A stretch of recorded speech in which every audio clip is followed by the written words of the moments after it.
A lot of people are still talking about President Trump's rare primetime speech last night from the White House. He focused on the economy, repeatedly blaming his predecessor for digging a hole he says the country is now climbing out of. Garrett Haake is at the White House today with a breakdown.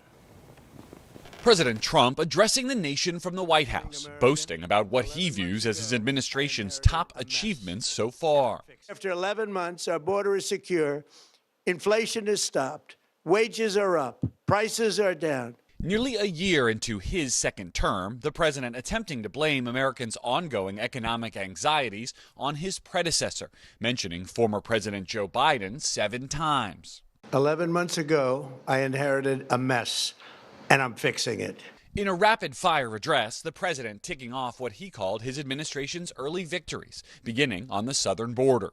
We inherited the worst border anywhere in the world, and we quickly turned it into the strongest border in the history of our country. The president falsely claiming 25 million people entered the country illegally during the Biden administration, while Border Patrol statistics show the real number was closer to 10 million.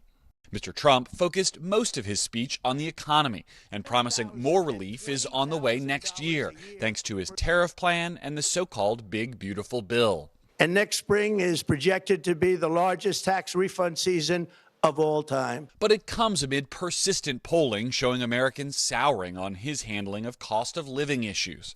And while some specific grocery costs have gone down, consumer prices generally have risen every month since April. Democrats have been hammering the affordability issue. Somebody must have showed him some abysmal poll numbers. The president also announcing what he called a warrior dividend, a holiday bonus for 1.4 million U.S. service members. In honor of our nation's founding in 1776, we are sending every soldier $1,776. Think of that. And the checks are already on the way. Mr. Trump says those military bonuses will be paid for with tariff tax revenue, but it's Congress that has the power to decide how any tariff revenue is spent.